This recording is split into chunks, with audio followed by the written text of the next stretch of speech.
Israel మధ్య దాడులు ప్రతి దాడులు కొనసాగుతూనే ఉన్నాయి. అందరూ అనుకుంటున్నారు వార్ అయిపోయింది, ఇంకా అమెరికా ఏదో సర్ది చెప్పేసింది, వార్ అయిపోయింది అనుకుంటున్నారు. కానీ వార్ ఇంకా అయిపోలేదు. ఇజ్రాయెల్ ఇప్పటికే ఇరాన్లోని ఉత్తర టెహ్రాన్పై దాడి చేసిన విషయం మనకు తెలిసిందే. బబుల్సార్ ప్రాంతంలోని రాడార్ వ్యవస్థను ధ్వంసం చేసింది. కానీ ఇరాన్ ఇప్పుడు ఎందుకు ఊరుకుంటుంది? ఇరాన్లో ఇజ్రాయెల్ దాడి చేసిన నేపథ్యంలో ఇరాన్ తిరిగి దాడి చేసే ప్రయత్నాల్లో ఉన్నట్లుగా తెలుస్తోంది. ఖచ్చితంగా ఇజ్రాయెల్ మీద దాడి చేసే అవకాశాలు క్లియర్గా కనిపిస్తున్నాయి. ఓవైపు ట్రంప్ పరిస్థితి తొందరపడి ఓ కోయిల ముందే కూర్చుంది అన్నట్లుగా ఉంది. ఇండియా పాకిస్తాన్ విషయంలోనూ ట్రంప్ అలాంటి పరిస్థితి ఎదుర్కొన్నారు.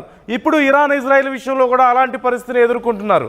ఇండియా పాకిస్తాన్ విషయంలో కూడా నేను మొత్తం సెట్ చేసేసాను, రెండు దేశాలతో మాట్లాడేశాను, మొత్తం నేనే సంధి కుదిర్చానని మాట్లాడారు. తీరా చూస్తే ఆ తర్వాత పాకిస్తాన్ సీజ్ ఫైర్ని ఎలా వయలేట్ చేసిందో మనం చూసాం.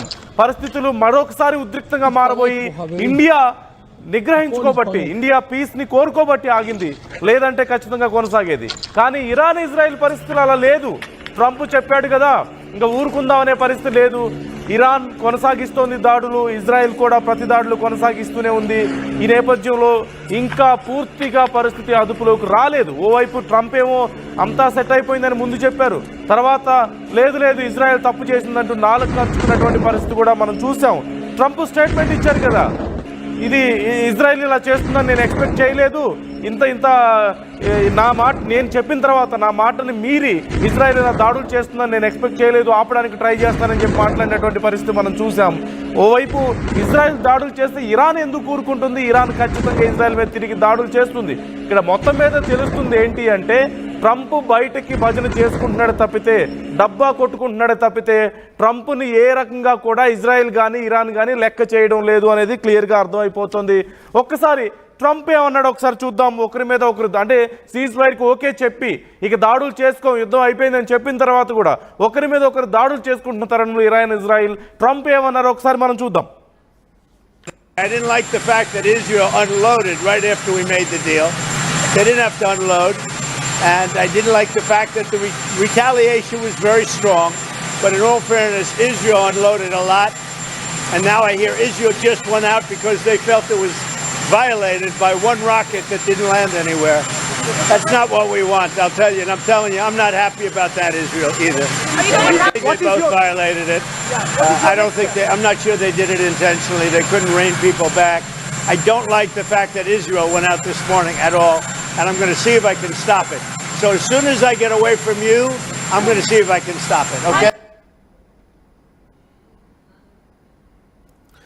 అసలు ఇక్కడ పరిస్థితి చూస్తే అమెరికా నేనేదో సెట్ చేశాను అంటుంది, ఇజ్రాయెల్ ఏమో నేను గెలిచేశాను, నేను అనుకున్నటువంటి టార్గెట్ రీచ్ అయిపోయాను అంటుంది. ఇరాన్ మాత్రం ఎక్కడా కూడా ఆ పరిస్థితి కనిపించడం లేదు. ఇరాన్లో చూస్తే ఇరాన్ అణుస్థావరాల మీద నేను దాడి చేశానంటూ ఇజ్రాయెల్ అమెరికా చెప్పుకోవడమే తప్ప నిజంగా అణుస్థావరాల మీద దాడి చేస్తే వాళ్ళ యురేనియం నిల్వలు ఏమైపోయినాయి, ఎక్కడికైనా పోయినాయా, లేదంటే అవి పనికి రాకుండా పోయాయా, లేదంటే ఇజ్రాయెల్ అమెరికా వెళ్ళి వాటిని ఏమైనా తీసుకొచ్చారా? ఏమీ లేదు. ఎక్కడా కూడా కనీసం ఈ లీకేజ్ కూడా ఎక్కడ కనిపించట్లేదు. రేడియేషన్ లీకేజెస్ ఎక్కడైనా ఖచ్చితంగా కనిపిస్తాయి, స్థావరాలు నిజంగా ధ్వంసం అయితే పూర్తి స్థాయిలో, అది లేదు. సరే ఇరాన్ ఏమైనా చెప్పిందా ఇక ముందు నేను ఖచ్చితంగా ఇలాంటి ప్రయోగాలు చేయను, అణు ప్రయోగాలు నేను చేయను, అణు ఆయుధాలను నేను తయారు చేసుకునేవని చెప్పిందా? అది లేదు. 400 కేజీల 60% పైగా శుద్ధి చేసిన యురేనియంని ఇరాన్ ఆల్రెడీ దాచిపెట్టుకుంది. 10 అణుబాంబులు తయారు చేసుకునే శక్తి వాళ్ళకు ఉంది అని చెప్పి ఓ పక్క ఇప్పటికే వస్తున్నటువంటి డీటెయిల్స్ మనకు తెలుస్తూనే ఉన్నాయి. మరోవైపు మరి ఇజ్రాయెల్ సాధించిందే ఉంది. వీటి గురించే కదా భయపడింది అమెరికా కానీ ఇజ్రాయెల్ కానీ. అమెరికా మరి మేము దాడి చేసాం, ఇజ్రాయెల్ దగ్గర అంత స్థాయిలో బాంబులు లేవు, మేము వెళ్ళి బంకర్ బ్లాస్టర్స్ తీసుకొచ్చి మరి మేము దాడి చేసామని చెప్తున్నారు. ఏం సాధించాయంటే సాధించింది ఏమి లేదు. సరే అమెరికా నేను పెద్దన్న పాత్ర పోషిస్తాను, ప్రపంచంలో నా అంత శక్తివంతులు లేడు, ట్రంప్ నా అంత నాయకుడు లేడు, పీస్ మేకర్ నేను అంతా అని చెప్పి చెప్పుకుంటున్నాడు కదా ప్రపంచం మొత్తానికి. మరి ట్రంప్ సాధించింది ఏముంది చివరికి? నిజంగా అమెరికా వార్లో ఇన్వాల్వ్ అయ్యి చివరికి సాధించింది ఏముంది అంటే ఏమీ లేదు. ఇజ్రాయెల్ కానీ ఇరాన్ కానీ ఎవరు మేము ఓడిపోయాం మేము గెలిచామని చెప్పుకునే పరిస్థితి లేదు. నిజంగా ట్రంప్ నేనే శాంతిని మొత్తం సెట్ చేశాను, అక్కడ ఇద్దరితో మాట్లాడి శాంతి నెలకొల్పానని చెప్పుకుంటున్నా, కానీ దాని తర్వాత కూడా జరుగుతున్నటువంటి దాడులు చూస్తే అర్థమవుతుంది ట్రంప్ మాటకి విలువ లేదు, అమెరికా ఇన్వాల్వ్మెంట్కి విలువ లేదు, చివరికి సాధించింది కూడా ఏమీ లేదని చెప్పి. మరి యుద్ధం ఇప్పటికైనా ఆగిందా అంటే అది లేదు. రెండు దేశాలు ఓకే అని చెప్పే అంటున్నారు, మళ్ళీ ఒకరి మీద ఒకరు దాడులు చేసుకుంటూనే ఉన్నటువంటి పరిస్థితి మనకు కనిపిస్తూనే ఉంది. నా కొలీగ్ సచిన్ మనతో లైవ్లో మనకి అందుబాటులో ఉన్నారు. మొదటి నుంచి కూడా సచిన్ ఈ వార్ సిచ్యువేషన్ ఎప్పటికప్పుడు ఫాలో అప్ చేస్తూనే ఉన్నారు, అప్డేట్స్ మీకు అందిస్తూనే ఉన్నారు. సచిన్తో ఒకసారి మాట్లాడదాం. సచిన్, తొందరపడి ఓ కోయిల ముందే కూర్చుంది అన్నట్టు ట్రంప్ పరిస్థితి మనకు కనిపిస్తుంది. ఇరాన్ ఏమో దాడులు కొనసాగిస్తుంది, మీరు దాడి చేస్తే మీరు ఒకటేస్తే నేను రెండేస్తా అంటూ మాట్లాడుతుంది బాంబులు. ఇజ్రాయెల్ ఓ పక్క ఇవాళ కూడా దాడి చేసిన పరిస్థితి ఇరాన్ మీద కనిపిస్తూనే ఉంది. ఎక్కడా క్లారిటీ లేదు, స్టేట్మెంట్స్లో మాత్రమే కనిపిస్తుంది. అమెరికా ఇటు ట్రంప్ స్టేట్మెంట్స్ ఇస్తున్నాడు, ఇజ్రాయెల్ స్టేట్మెంట్ ఇచ్చింది ఓకే అని చెప్పేసి, ఇరాన్ కూడా స్టేట్మెంట్ ఇచ్చింది, కానీ కంటిన్యూ అవుతుంది సిచ్యువేషన్ యథావిధిగా. సో ఏంటి పరిస్థితి ఇప్పుడు, అసలు ఎగ్జాక్ట్ పరిస్థితి ఏంటి, నెక్స్ట్ పరిణామాలు ఎలా ఉండే అవకాశాలు కనిపిస్తున్నాయంటారు? మరి ముఖ్యంగా ప్రస్తుతానికైతే మాత్రం ఒక అంతు సిచ్యువేషన్ నార్మలైజ్ అయిందనే మాట వినిపిస్తుంది. ఎందుకంటే మీరు అన్నట్టుగా ఉదయం ట్రంప్ స్థానిక కాలమాన ప్రకారం ఇక్కడ తర్వాత 4 గంటల ప్రాంతం అంటే కనుక వాళ్ళకి స్థానిక కాలమాన ప్రకారం ఒక అరగంట అటు ఇటుగా చూసుకున్నాం. ఇజ్రాయెల్ కి ఇరాన్ కి సంబంధించి ఆ సందర్భంలో ఆగారు అనుకున్నారు. ఆ తర్వాత మళ్ళీ ఇరాన్ దాడులు చేస్తుంది, మిజైళ్లతో దాడులు చేస్తుందని చెప్పి ఇజ్రాయెల్ చెప్పుకొచ్చింది. కూడా ఎస్ దాడి జరిగిందంటూ ఒక చర్చ జరిగింది. బట్ ఇరాన్ ఎక్కడ ధృవీకరించలేదు, నేను చేయలేదు దాడి అని చెప్పి ఇరాన్ పాలకులు అంటున్నారు. బట్ ఈ రెండింటికి సంబంధించి మాట్లాడుకుంటున్నతోనే ట్రంప్ సీరియస్ అయ్యాడు. కమాన్ గైస్, ఇది కరెక్ట్ కాదు, మీరు ఇలా చేసుకుంటూ పోతే కరెక్ట్ కాదు చెప్పి ఆ తర్వాత కూడా ఒక చర్చ జరిగింది. మరి ముఖ్యంగా 3 దేశాలకు సంబంధించి కాల్పుల విరమణకు అంగీకరించాయి. మరి ముఖ్యంగా 2.5 ప్రాంతంలో కాస్త అప్డేట్ లెక్క వచ్చింది. ఇక్కడ ఈ అంశానికి దూరంగా ఉత్తరైతే మాత్రం తీసుకొచ్చిన దానిలో ఇక్కడ పూర్తిగా కొట్టిపారాయడం. అయితే ఇరాన్ మాత్రం అఫీషియల్ గా దాదాపుగా ఐ థింక్ అరౌండ్ 2.5-3 ఆ ప్రాంతంలో అనుకుంటాం ఒక నోటీస్ ఇలా కాల్పుల విరమణకు సంబంధించి ఒప్పుకుంటున్నట్టు ఇరాన్ అన్నట్టుగా. సో ఈ క్రమంలోనే మరి నిజంగానే వీళ్ళు దానికి కట్టుబడి ఉన్నారా, లేకపోతే ట్రంప్ లాంటి వ్యక్తి ఇప్పుడు ఎందుకు మళ్ళీ రంగంలోకి దిగాల్సి వస్తుంది? ట్రంప్ ఏమంటున్నాడు, ఇది నేను ఇద్దరితో మాట్లాడాను, ఆగ్రహాన్ని వ్యక్తం చేశాడు. సో ఈ క్రమంలోనే ఇది మళ్ళీ చిరికి కానివానిగా మారే అవకాశం ఉంది.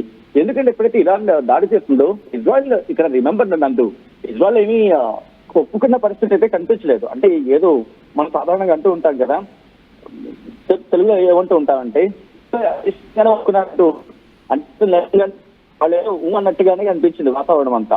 లేకపోతే ఇరాన్ కి సంబంధించి కూడా ఇరాన్ కూడా ఏముంది, నో అగ్రిమెంట్స్ అంటూ ముందు తొలిత చెప్పుకొచ్చింది.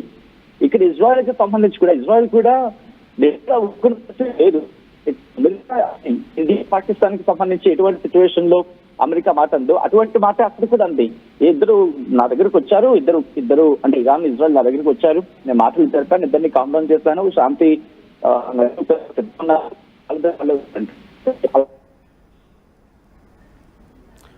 Right Sachin, thank you.